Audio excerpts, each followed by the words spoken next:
नमस्कार, स्वागत है आपका IBC 24 में और मैं हूं आपके साथ शालिनी हाडिया। आप देख रहे हैं सेहत से जुड़ा हमारा खास कार्यक्रम हेल्थ गुरु। HP वायरस एक बेहद आम, खतरनाक और तेजी से फैलने वाला वायरस है। कई बार ऐसी स्थिति होती है कि इस वायरस का पता भी नहीं चल पाता। कई बार मरीज जल्दी रिकवर हो जाते हैं, तो कई ऐसे केसेस भी होते हैं कि ये वायरस जटिल से जटिल स्वास्थ्य समस्या से जुड़ी बीमारी दे जाता है। आखिर HPV वायरस होता क्या है, इससे कैसे बचा जा सकता है, गर्भवती महिलाओं के लिए HPV का टीका कितना ज़्यादा कारगर सिद्ध होता है, इन सब के बारे में चर्चा करेंगे आज के हमारे शो हेल्थ गुरु में। तो चलिए आगाज करते हैं हेल्थ गुरु का। इंदौर अपोलो हॉस्पिटल से आज हमारे साथ जुड़ी है प्रसूति एवं स्त्री रोग विशेषज्ञ डॉक्टर दीपाली मित्तल। मैम, बहुत बहुत स्वागत है आपका IBC 24 में। मैम, शुरुआत करते हैं कि महिलाओं को किस तरह की वैक्सीनेशन की ज़रूरत होती है जन्म से लेकर पूरे एज ग्रुप तक। बेसिकली अगर अपन बहुत इम्पॉर्टेंट वैक्सीन्स की बात करें तो 5 बेहद ज़रूरी वैक्सीन्स होते हैं जन्म से लेके लेटर एज तक। सो अपने जो नेशनल इम्यूनाइजेशन प्रोग्राम में जो वैक्सीन शामिल हैं वो हैं DPT, MMR। ये दोनों तो मोस्टली गांव में डिलीवरी हो या शहरों में डिलीवरी हो, सब बच्चों का, क्योंकि it is a part of national immunisation programme, हर बच्चे को ये लगता ही है। फिर उसके बाद होता है एक वेरिसेला, जिसको हम चिकन पॉक्स के नाम से भी जानते हैं, उसका वैक्सीन लगना भी बहुत ज़रूरी होता है लड़कियों को। देन इन्फ्लुएंजा वैक्सीन एक वैक्सीन है which is a flu vaccine, वो भी ईयरली लगना बहुत ज़रूरी है। And coming finally to the HPV vaccine which जो हमें महिलाओं को सर्वाइकल कैंसर से प्रिवेंट करने के लिए लगाया जाता है। इन्फ्लुएंजा वैक्सीन एक वैक्सीन है जो ईयरली उसका स्ट्रेन बदलता रहता है, और अगर ये गर्भवती महिलाओं को ये वैक्सीन नहीं लगा हो और अगर उनको इन्फ्लुएंजा या फ्लू हो जाता है तो वो एक गंभीर समस्या ले सकता है और उनको may be pre term delivery से लेके रेस्पिरेटरी कॉम्प्लिकेशंस, सारे न्यूमोनिया से लेके सब कॉम्प्लिकेशंस होने की संभावना रहती है। बट आज का हमारा चर्चा का विषय क्योंकि ह्यूमन पैपिलोमा वायरस है तो हम उसी के बारे में ज़्यादा चर्चा करेंगे, डिटेल में बात करेंगे। तो ह्यूमन पैपिलोमा वायरस आखिरकार होता क्या है और किस चीज़ के लिए लगाया जाता है। तो हमारे इंडिया में जो सबसे ज़्यादा कॉमन या most common cause of cancer death in India है वो है सर्वाइकल कैंसर। सर्वाइकल कैंसर मतलब बच्चेदानी के मुंह का कैंसर। सो अगर अपन देखें तो डेली इवन हर 8 मिनट में एक महिला की मौत होती है और डेली कम से कम 200 महिलाओं की मौत सर्वाइकल कैंसर के कारण होती है। और अगर अपन इसकी ही करें तो करीब साल में 70,000 महिला सिर्फ सर्वाइकल कैंसर के कारण उनकी मृत्यु हो जाती है। पर सर्वाइकल कैंसर एक कैंसर है जो प्रिवेंटेबल कैंसर है। बाकी बहुत सारे कैंसर्स हैं जो प्रिवेंटेबल नहीं है या वो हो जाते हैं, देन अपन सेकेंडरी प्रिवेंशन करते हैं या टर्शरी प्रिवेंशन करते हैं, अर्ली डायग्नोसिस या ट्रीटमेंट करते हैं। पर सर्वाइकल कैंसर एक ऐसा कैंसर है जो एक प्रिवेंटेबल कैंसर है, एज इन अगर वो जल्दी या तो हम उसको प्रिवेंट कर सकते हैं because it is a cancer which is cause by human papilloma virus. Human papilloma virus is a sexually transmitted virus जो यंग एज में नॉर्मली नहीं होता है, और वंस अ फीमेल या male has a sexual debut उसके बाद ही ये फैलने की संभावना रहती है। जैसे कि मैंने बताया it is a preventable cancer, cervical cancer is a preventable cancer, और इसका एक जो ड्यूरेशन रहता है कि इन्फेक्शन से डिजीज़ के मैनिफेस्टेशन तक एक लॉन्ग ड्यूरेशन रहता है, इट्स लाइक अराउंड 10 ईयर्स। उस बीच में हम कभी भी उसको अर्ली डायग्नोज कर लेते तो भी उसका पूरी तरह से ट्रीटमेंट होना संभव है। एंड इसके आजकल वैक्सीन्स आ गए हैं। ये वैक्सीन्स 2006 में आए थे, और चूंकि अभी बहुत नया वैक्सीन है इसके बारे में बहुत सारे मिथ्स हैं, टैबूज हैं, पर then it is a cancer. Cervical cancer basically जो most common causes of cervical cancer जो है वो कुछ स्ट्रेन्स हैं HPV के, जैसे 16, 18, 31, 42, 55, ये जो common cervical cancer causing strains हैं। सो जो हमारे पास जो वैक्सीन्स अवेलेबल हैं वो सबसे ज़्यादा कॉमन है 16 एंड 18 के अगेंस्ट है। ये करीब 80 to 85% of the cervical cancer ये दोनों स्ट्रेन्स करवाते हैं। So if we are able to vaccinate our girls at an early before their sexual debut, we'll be able to prevent cervical cancer. Doctor Mittal, क्योंकि important ये है कि vaccine अगर है अवेलेबल, कैसे ये उपलब्ध हो पाता है, अवेलेबिलिटी कैसी है और कैसे इसको लगाया जा सकता है, मतलब किस कंडीशन किस अकॉर्डिंगली? बेसिकली ये नेशनल इम्यूनाइजेशन प्रोग्राम में जैसे कि अपने MMR, DPT ये वैक्सीन्स है वैसा नहीं है, पर इसकी अवेयरनेस गायनेकोलॉजिस्ट खुद ही उन्हीं को मेहनत करनी पड़ती है, या उन्हीं वही हैं जो अवेयरनेस बढ़ा रहे हैं। अब इसके लिए प्रिंट मीडिया, गवर्नमेंट सबको बहुत, प्रिंट मीडिया या इन सबको मेहनत करनी पड़ेगी ताकि इसको अपन अवेयरनेस ला पाए लेमैन में, ले पब्लिक में, नॉर्मल लोगों में। अभी कैसे अवेलेबल हो पा रहा है? अभी अवेलेबिलिटी ऑफ वैक्सीन कैसे प्रोवाइड हो पा रहा है? Availability is on prescription only, मतलब आपको किसी भी गायनेकोलॉजिस्ट के पास जाना पड़ेगा या even GPs are able to give it, so you will have to go to the gynaecologist will do a proper examination, एक पूरा हिस्ट्री लेंगे आपकी, and then they will be providing with the vaccine. Doctor Mittal, क्या शादीशुदा लोग इस तरह का वैक्सीन लगा सकते हैं? इसको लेकर भी कई तरह की भ्रांतियां रहती हैं। यस, ऑफ कोर्स, शादीशुदा लड़कियां भी लगा सकती है। बेसिकली द थिंग इज, जैसे मैंने आपको पहले बताया, the ideal as of vaccination is 11 to 12 years, and we start giving the vaccination from 9 years up till 45 years. पर क्योंकि यंग एज में उस समय उनका कोई कांटेक्ट रहा नहीं रहता है, प्लस इम्यूनिटी बहुत अच्छी बिल्ट होती है अगर आप यंग एज में दे दो, क्योंकि अपन को जैसे कि मालूम है कि most common causing cervical cancer, अभी जो 2 टाइप के वैक्सीन्स, 3 टाइप के वैक्सीन्स है पर इंडिया में जो अभी हमको मिल रहे हैं, बाइवेलेंट एंड क्वाड्रिवेलेंट। तो bivalent is mostly against 16 and 18 and quadrivalent is against 7, 11, 16 and 18। तो 7 and 11 जो वार्ड्स रहते हैं, जेनाइटल वार्ड्स को प्रिवेंट करते हैं, and 16 and 18 prevents against the cervical cancer. अच्छा, जब मरीज आपके पास आते होंगे तो बहुत सारी भ्रांतियां होगी कि वैक्सीन लगाए या नहीं लगाए, कुछ साइड इफेक्ट तो नहीं है, किस तरह की भ्रांतियां हैं जिसको आप चाहते हैं कि कम से कम दूर होनी चाहिए? बहुत सारे मिथ्स हैं इस समाज में। सबसे इम्पॉर्टेंट है कि ये कैंसर, सबसे इम्पॉर्टेंट तो है कि कैंसर प्रिवेंशन के लिए although we are vaccinating, like it's जैसे कोविड के लिए हमारा बहुत सारी, कोविड वैक्सीन के लिए बहुत सारी भ्रांतियाँ है, वैसे ही लेमैन के लिए तो HPV वैक्सीन भी वैसे ही उसके बारे में कुछ भी नहीं पता है। तो सबसे इम्पॉर्टेंट तो ये रहता है कि कहीं इससे वैक्सीन से ही कैंसर नहीं हो जाएगा। देन और कि अगर हमने अर्ली एज में लगा दिया तो विल दे, मतलब उनका सेक्सुअल डेब्यू जल्दी तो नहीं हो जाएगा किसी भी कारण से, मतलब ये सब पेरेंट्स के मन में रहता है, या उसके कुछ साइड इफेक्ट्स तो नहीं हो जाएंगे। अच्छा, डोजेस कैसे रहते हैं? क्या एक बार में ये कंफर्टेबल होता है, ईयरली होता है, मंथली होता है, किस तरह से इसका डोज सिस्टम रहता है? जैसा कि मैंने आपको बताया कि अभी इंडिया में दो टाइप की ही वैक्सीन अवेलेबल हैं, बाइवेलेंट एंड क्वाड्रिवेलेंट, एंड एक और नोनावेलेंट वैक्सीन जो है it is on the way, मतलब आ रहा है, अभी तक आया नहीं, इंडिया में इंट्रोड्यूस नहीं हुआ है।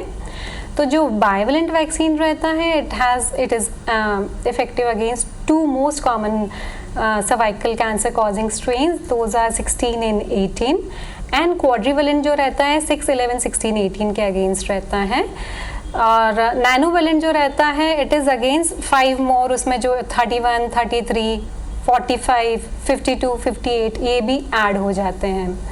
तो इसका जो डोजेस स्केड्यूल रहता है, अगर हम 9 to 15 ईयर्स के age which is the ideal age for giving vaccination, तो हमें 2 ही डोज देने पड़ते हैं, 0 डोज एंड उसके फिर 5 मंथ्स के गैप पे 0 and 6 मंथ्स वाला जो डोजेस स्केड्यूल रहता है, एंड उसके बाद वाला and it is for life. उसके बाद हमको कोई बूस्टर डोज देने की ज़रूरत नहीं रहती है। और अगर हम 15 साल की उम्र के बाद लगाते हैं तो बाइवेलेंट जो वैक्सीन है उसका जो डोजेज स्केड्यूल है कि 0, 1 and 6 मंथ्स पे, हेपेटाइटिस बी जैसा जो स्केड्यूल है कि 0 मंथ पे दिया, फिर अगले महीने 1 देंगे, फिर 5 महीने बाद तीसरा डोज देंगे। और जो Gardasil that is quadrivalent vaccine, उसको 0, 2 and 6 मंथ्स पे देते हैं. So that's how 3 doses of vaccines are required when you do a catch up vaccination. 15 years के बाद जो भी अपन वैक्सीनेशन करते हैं उसको हम कैचअप वैक्सीनेशन करते हैं, because ideal time was this time. Now we are catching up with the vaccination schedule. Doctor Mittal, जैसे आपने जिक्र किया कि अभी गवर्नमेंट ने इसको लेकर किसी भी तरह की पॉलिसी नहीं जारी की है. बहुत बार होता है कि बजट से लोगों की पॉकेट से बाहर है. क्या ये वाला वैक्सीन भी पॉकेट से बाहर है या आम जनता इजीली इसको परचेस कर सकती है? It's very true. अभी नेशनल इम्यूनाइजेशन प्रोग्राम है, जैसे कि हम देखते हैं कि अमेरिका, ऑस्ट्रेलिया, यहाँ सब नेशनल इम्यूनाइजेशन प्रोग्राम में ही HPV वैक्सीन को इनकॉर्पोरेट किया है उन लोगों ने. पर हमारे यहाँ I really don't know what is the hitch, may be the cost. Yes, the cost is quite high. अगर हम बाइवेलेंट की वैक्सीन की बात करें तो एक व्यक्ति का 7,500 तक का खर्चा आता है 3 डोज का, और क्वाड्रिवेलेंट की बात करें तो अराउंड 10,000 रुपीज़ का खर्चा आता है. सो ऑब्वियसली भारत बहुत अमीर देश नहीं है. जब तक ये नहीं बताएंगे it is a life saving vaccination, nobody is ready to shell money out of their pocket. तो until unless it comes into the policy of government या गवर्नमेंट गाइडलाइंस आ जाए, नेशनल इम्यूनाइजेशन पॉलिसी आ जाए, तब तक एकदम आम जनता को या गरीब जनता तक पहुंचाना थोड़ा सा डिफिकल्ट होगा. पर nothing is impossible if the government is willing. तो बिल्कुल, अगर गवर्नमेंट चाहेगी तो इसको और अच्छे मिशन के रूप में भी इस्तेमाल किया जा सकता है. जो मित्तल बनी हुई है मैम, बहुत सारी भ्रांति और उसके बीच ये रहता है कि अगर प्रेग्नेंट है महिला तो क्या ये वैक्सीन लगाया जा सकता है? प्रेगनेंसी में ये वैक्सीन नहीं दे सकते. प्रेगनेंसी ऑल्दो ये वायरस लाइक पार्टिकल से बना हुआ रहता है, लाइव वायरस या लाइव अटेन्यूएटेड वायरस से नहीं बना हुआ रहता है. Then to pregnancy is a contraindication for this vaccine. So अगर ऐसा होता है कि if a patient is planning a pregnancy, we usually in a very new future 1-2 महीने 3 महीने में वो प्लान करती है, तो we usually ask her to avoid the vaccine. या अगर किसी पेशेंट ने ऑलरेडी उसका डोजेस चल रहा है, उसने 1 या 2 डोज ले लिए एंड देन सडनली मतलब ऐसा लगता है कि she is pregnant, then we withhold the 3rd dose और the 2nd dose we withhold and we complete the vaccination schedule after she delivers.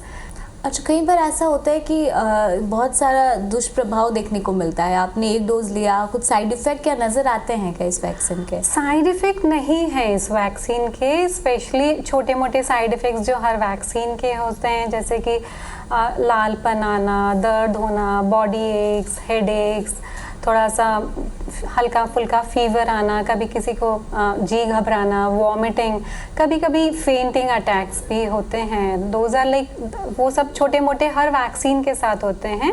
और अगर ऐसा फेंटिंग के लिए एक प्रिकॉशन ये लेते हैं कि वैक्सीन लेने के 15 मिनट बाद तक हम पेशेंट को बैठने के लिए बोलते हैं. पर मेजरली ऐसे कोई भी बड़े दुष्प्रभाव इस वैक्सीन का नहीं है.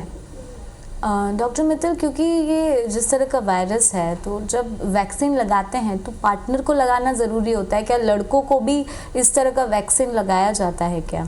Ideally, boys also should be vaccinated so that they are not able to pass that virus to their partners.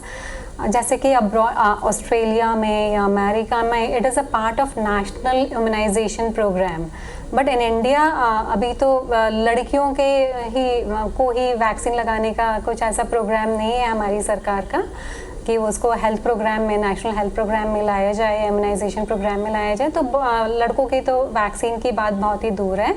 पर येस, इट इज़ बाकी की कंट्रीज़ में जो इस बीमारी को काफ़ी हद तक जो जीत चुके हैं इस बीमारी को, उधर सब उन कंट्रीज़ में बॉयज़ को भी, लड़कों को भी सेम एज ग्रुप में, अर्ली एज ग्रुप से वैक्सीन लगाया जाता है. एक बार अगर वैक्सीन लगा लिया है, उसके बाद क्या गर्भाशय में कैंसर की जांच के लिए क्या जांच कराना कंपलसरी होता है? Yes, vaccination is a different thing. Vaccination is for the prevention, and it is a very different thing from your pap smear screening. So there are 2 stages of 3 stages. First is the vaccination, then early diagnosis, and third will be the treatment. So vaccination अगर हमने किया है तो we know कि we have limited strains of जो हमारा जो vaccine है लिमिटेड स्ट्रेन, सर्वाइकल कैंसर बहुत सारे स्ट्रेन से होता है, अपन वो जो मोस्ट कॉमन स्ट्रेन है उसके अगेंस्ट ही वैक्सीन अवेलेबल हैं। सो अगर हमने 16-18 के लिए दिया है तो वो सिर्फ उन दोनों के कारण होने वाले कैंसर को प्रिवेंट कर पाएगा, पर दूसरे जो वायरल के स्ट्रेन है उसके अगेंस्ट वो प्रिवेंट नहीं कर पाएगा। सो अगर आपने, it is not a escape कि आपने वैक्सीनेशन करा है तो you will be escaped of screening, that is a different thing. आपको स्क्रीनिंग लाइफ लॉन्ग, जैसा कि हर 3 साल में 5 साल में LBC कर रहे हैं, रूटीन पैप्समियर साइटोलॉजी कर रहे हैं या को टेस्ट कर रहे हैं, जो भी टेस्ट कर रहे हैं that has to go all throughout your life till the age of 65। क्योंकि हम देखते हैं अब्रॉड में ये जो वैक्सीन है इसको कंपलसरी किया गया है, इवन गवर्नमेंट प्रोग्राम्स में भी लिया गया है, लेकिन इंडिया की कंडीशन इससे और ज़्यादा विपरीत नज़र आती है। आपको लगता है कि बहुत ज़्यादा ज़रूरी है और अब गवर्नमेंट को इस प्रोग्राम को भी अडॉप्ट करना चाहिए? Adopt, it should be mandatory because as we know the cancer burden is rising day by day. बहुत सारी चीज़ें हैं जो सरकार को करनी चाहिए और दिस इज़, जैसे कि मैंने बताया, तो महिलाओं में होने वाला सबसे कॉमन कैंसर है और करीब 70,000 महिलाएं हर साल उनकी मौत हो जाती है। तो ऑफ कोर्स गवर्नमेंट अगर चाहे तो कुछ भी कर सकती है मेरे ख्याल से। अगर आप उसकी अवेयरनेस लेके आएंगे, अफोर्डेबल रेट्स में देंगे, आप उसका पब्लिसिटी करेंगे, अवेयरनेस लाएंगे, तो everything is possible and it is totally, मतलब जो एक प्रोग्राम है कि 2070 तक इराडिकेट करना है सर्वाइकल कैंसर को इंडिया से, एंड 30 तक अपन को करीब 50%, 2030 तक करीब 50% ऑफ कैंसर को हमको कंट्रोल कर लेना है। ऑल्दो बहुत सारे प्रोग्राम्स है, बहुत सारे एक्शन भी हो रहे हैं, पर I think still we are lagging behind from government policies side. Government को, क्योंकि हम देखते हैं बहुत सारे जैसे न्यू वायरसेस आते हैं तो उसके लिए अवेयरनेस NGO की मदद से स्कूल कॉलेजेस में भी कंडक्ट कराया जाता है। आपको लगता है ये स्प्रेड अब फैलना चाहिए, ये अवेयरनेस अब जन जन तक पहुंचना बहुत ज़्यादा ज़रूरी है? यस, एब्सोल्युटली, ये बहुत ज़रूरी है। Even we have started giving lectures, sensitising school girls. हम स्कूल जाके लेक्चर्स देते हैं, we sensitise them, we sensitize the teachers sensitize their parents। so और फिर गांव, हर जगह हम लोग बहुत सारी जाके अवेयरनेस प्रोग्राम्स भी करते हैं गांव में। इवन गांव में जाके we try and take lectures। जब हम स्क्रीनिंग वगैरह के लिए जाते हैं या कैंप्स वगैरह करते हैं, there also we try and sensitize people towards, क्योंकि इसके बारे में अवेयरनेस ही नहीं है and we have to start from the grass root level. Doctor Mittal, क्योंकि आपको एक बड़ा एक्सपीरियंस है, आपके पास जो केसेस आते हैं वो किस तरह के आते हैं? क्या रूरल एरिया से ज़्यादा आते हैं या जो अर्बन एरिया है वहाँ से पॉपुलेशन ज़्यादा आती है? किन लोगों में ये ज़्यादा तेज़ी के साथ फैल रहा है? Basically cervical cancer is disease of mostly जो जिनका पुअर हाइजीन रहता है, सोशो इकोनॉमिकली बहुत अच्छे नहीं रहते, वो अवेयरनेस उनको हाइजीन के बारे में भी नहीं रहती है, उनमें ज़्यादा होता है। अगर आप किसी भी महिला के 3 या उससे ज़्यादा, पैरिटी उसको अपन बोलते हैं, 3 या उससे ज़्यादा बच्चे हैं, उसमें संभावना ज़्यादा रहती है, या अर्ली एज ऑफ मैरिज है, या मल्टीपल सेक्सुअल पार्टनर्स हैं, तब भी सर्वाइकल कैंसर होने की संभावना ज़्यादा रहती है। या आपने कॉन्ट्रासेप्टिव, ओरल कॉन्ट्रासेप्टिव पिल्स जो रहते हैं, गर्भ निरोधक गोलियाँ जो रहती है, अगर 5 साल या उससे ज़्यादा साल तक खाए हैं तो आपकी संभावना बढ़ जाती है। या smokers are at a higher risk of having cervical cancer. So these are the few high risk factors for cervical cancer. Doctor Mittal, हमारे सारे व्यूअर्स को क्या मैसेज देना चाहेंगे? कितनी इम्पोर्टेंस है ये वैक्सीन की? This is the only, I'll just like to end by saying कि this is a cancer which is totally preventable। पूरी तरह से हम प्रिवेंट कर सकते हैं अगर हम इसका टाइमली वैक्सीनेट करें firstly. Then it is one cancer जिसका एक उसका होने का, कि आपको वायरस का इन्फेक्शन लगा और वो कैंसर होगा, उसका एक लंबा लेटेंट फेज है अराउंड 10 years।